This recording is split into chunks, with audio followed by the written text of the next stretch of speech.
have a confession. I love crappy romantic comedies. Yeah, it's a cliché. I can't help it. I love them. All those movies have that scene, you know? The girl is at her wit's end. She's been crying her eyes out, her makeup is running, she looks like a zombie. She's done. Which is when Ryan Gosling knocks on her door to coax her out. Miss.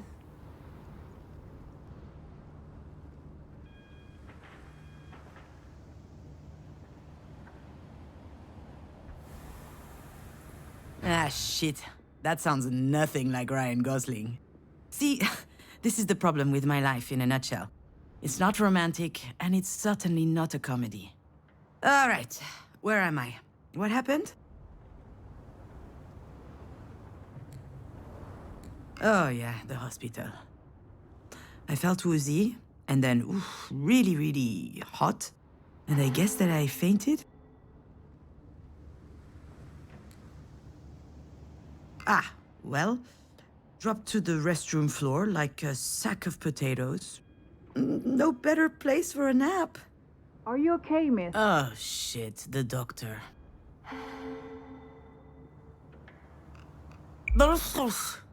And that's putting it mildly.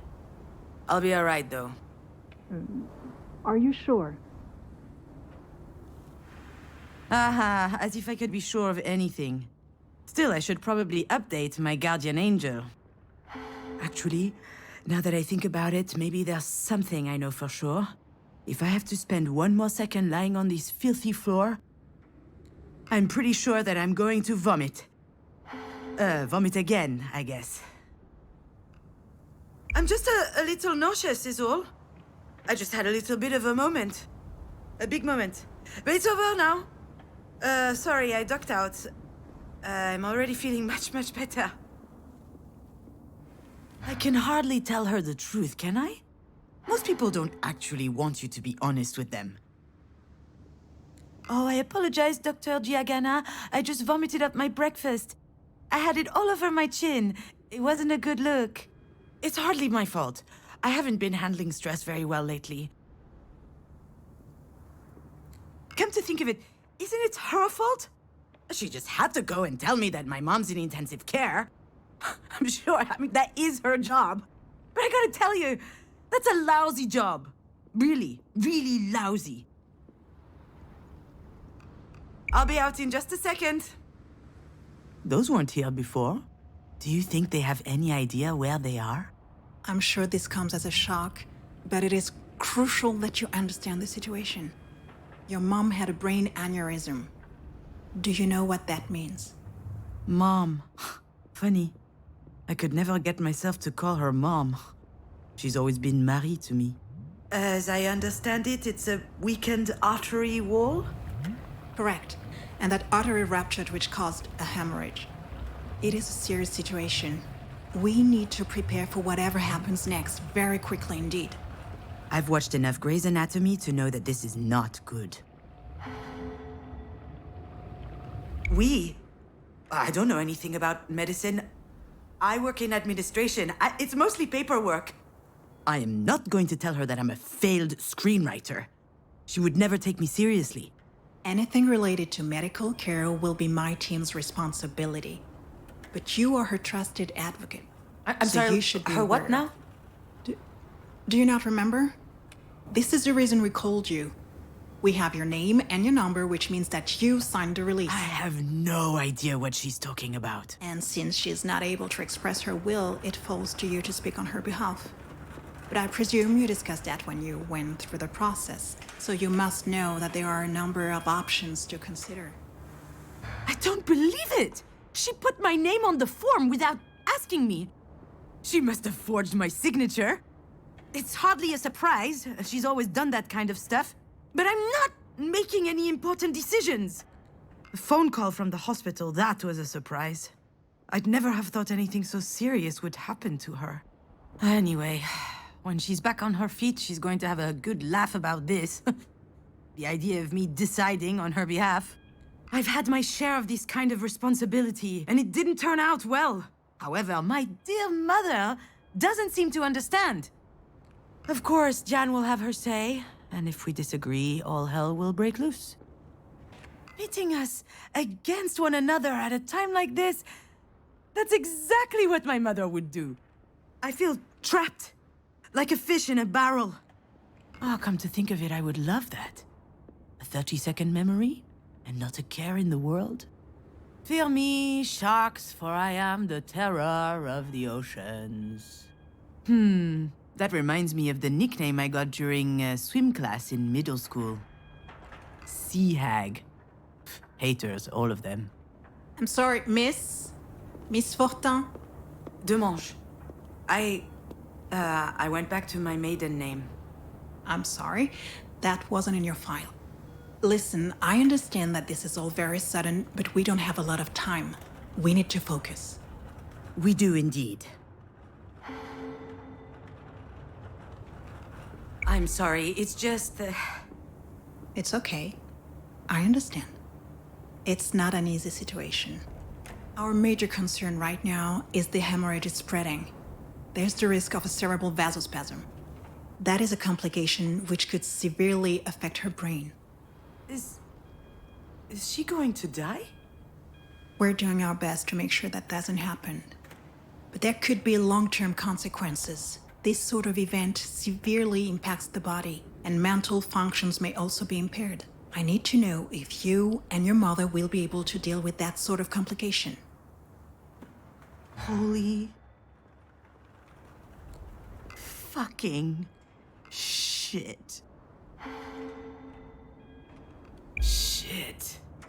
To be completely frank, if we're able to pull your mother through this, there's only a small chance she'll be like she was before. Small? How small? Smaller than that. In all probability, she will never be quite the same. Some people would prefer not to keep living under such circumstances. That rather their medical care were geared more around letting go as gracefully as possible. What I need to know is, what would your mother want? I don't know how to answer that. Last time she told me she wanted something, it was... to be in MoMA. Excuse me? MoMA? The museum in New York. Miss Demange, Wait, your mother's that Marie Demange? The artist? Ah, there it is. Works every time. Once people figure out who Marie is, snap! Their whole demeanor changes. They feel like they know her somehow. Of course, they're completely wrong. Oh, she takes them in with her dog and pony show, but there's a world of difference between who she is in public and in private. And if this doctor knew Marie, the real her, she would realize how ridiculous her question is. Yeah, the Marie Demange. And I'm her assistant, I guess. I handle the business, the management, the press, so that she can be fully dedicated to her art, you see? Anyway, the other day, I got a call from Centre Pompidou. They want to do a retrospective on her life and work. Can you imagine? The billboards, the crowds, the press, the whole shebang. And I'm like, hell yeah! I hop into my car, I rush over to tell her. I run into the workshop, yelling, and you know what she said? Did you hear from Mama? Ugh. Someone had told her they were considering her self-portrait 8, a canvas from her latest series. A whole exhibit in Paris, on the other hand, she didn't care. So, that's my mother. Most of the time, I don't know. I have no idea what she wants. I know what I'm asking isn't easy. I can give you a little time to think. Like that would change anything. Yeah. I suppose I need to think about it. I'm sorry, I gotta go.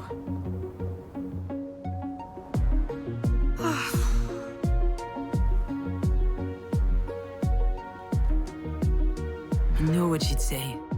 That I'm running away again. What did she expect? That I just show up and what? Decide whether she lives or she dies?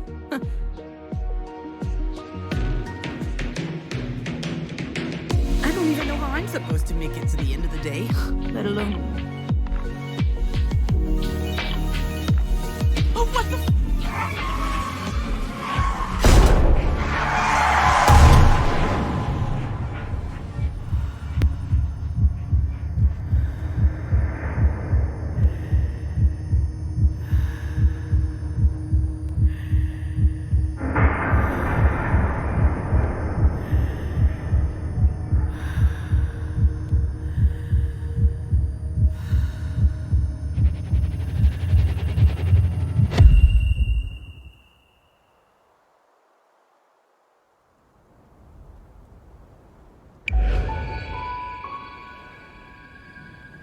I remember, Diane and I found an injured bird in the backyard.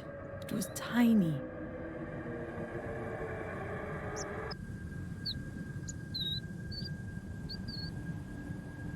I think it was around the time Marie had set up her new studio in the sunroom. Now that I think of it, that was also my first experience with death. In fact, I also had a really weird dream that night. Something about that day always seemed off. I never figured out why. And why am I thinking about this now?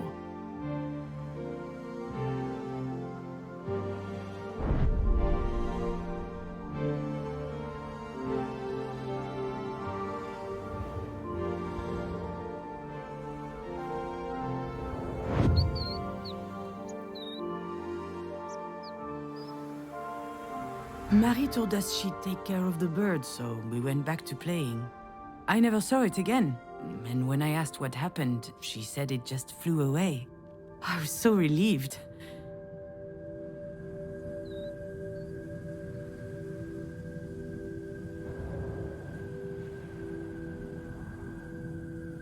Back then, Marie wasn't very well known, but she was hardworking.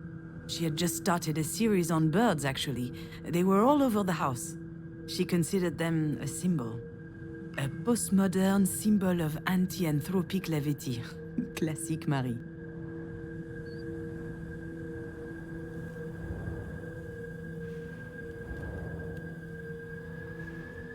I think I saw a big shadow moving down the hallway that night.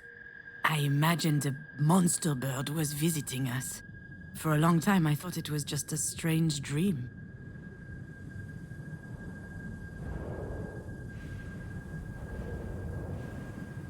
Do you recognize it? This is the mobile that Marie made me before I was born. It's exquisite and delicate. I loved it. And you did too. I think I still have it in a box somewhere.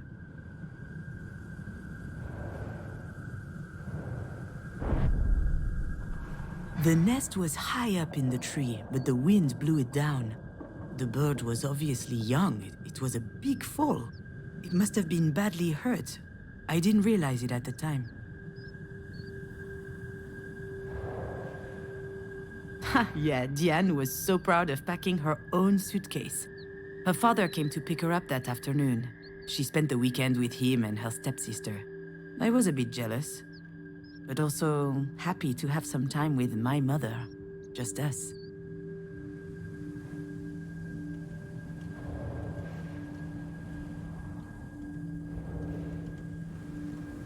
Now I know for certain that someone was in the backyard that night. And since Diane was at her father's, it must have been Marie. What was she doing out there? Maybe...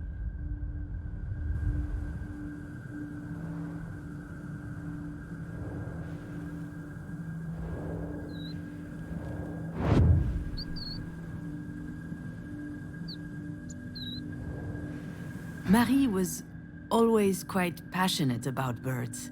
So I suggested we keep this one as a pet once it got better. I could already imagine it. A beautiful cage tucked in the corner of the studio. She got so mad. At the time, I didn't understand why she reacted like that. But now...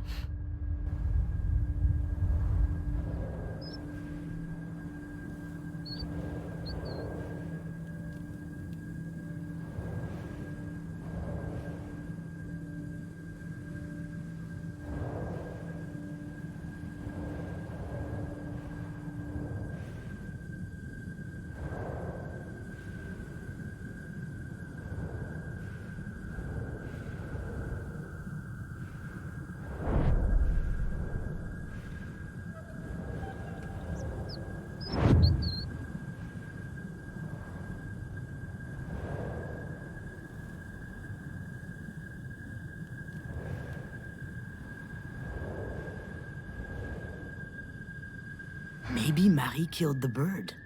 That's what she was doing out there in the middle of the night, burying it in secret.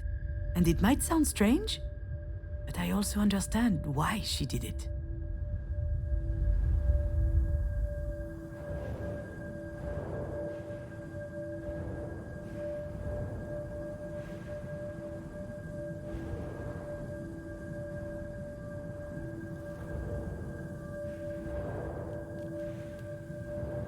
Marie is really an astonishing person, you know?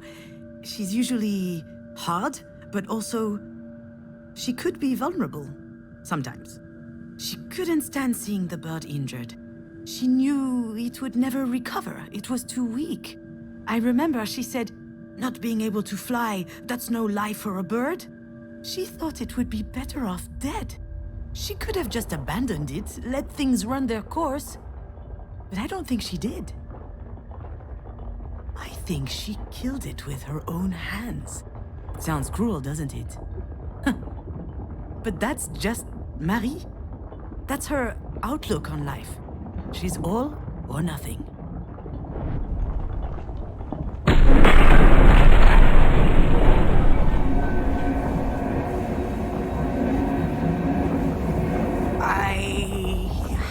I think... My legs are shaking. Maybe I'm having another turn. I think I need a sugary drink. Understood. Do you need anything? Well, I need more coffee.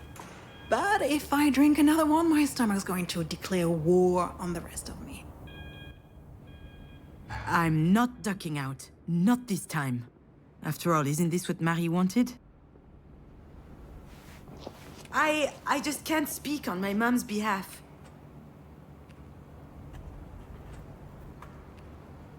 One thing's for sure, she's a radical.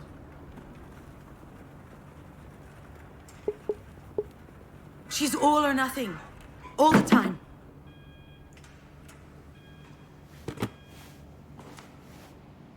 I understand. It's hard to contemplate the idea of living with a disability. It's not that, not at all. If we were talking about me or someone else, I would say it's gonna be fine. You adapt, people do it all the time. They have to. Life's too important. I would say that. She wouldn't. I'm not sure that answers your question. She certainly comes across as rather forthright. You don't say. I've seen her on TV a couple of times. My father loves her. She's an extraordinary artist.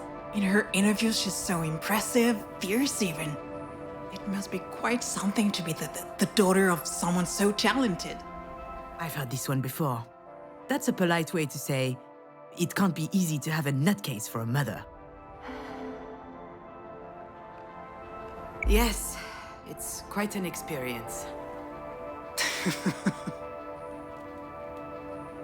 Doctor, do we know why? Why this happened? We were just having dinner last night. She was fine. There could be a lot of factors. Family history, hypertension, alcohol consumption. I did have a pretty severe hangover this morning. Even past trauma, like a historic head injury. It's hard to say right now. All right, Miss Demange, I'll give you time to think. Let's speak again in about 2 hours, if that works for you. Sounds good. Can I see her? Yes, of course. Let me find out her room number.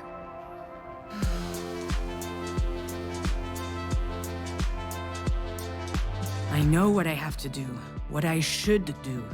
It wasn't that long ago that I could write this kind of scene without breaking a sweat. I step into the room, there'll be tubes everywhere, beeping sounds. The audience will know that it's serious. Then I start bawling my eyes out. I collapse on my mom's bed, pouring out snot from my nose. Or maybe I'll be dignified, stony-faced, standing quietly in the corner. Close up on my face. They'll see I'm suffering deep inside. A single tear rolls down my cheek. That's exactly how it will happen. or what should happen. There's just one problem. I really must. She probably needs me. I don't know why, but I can't open that door.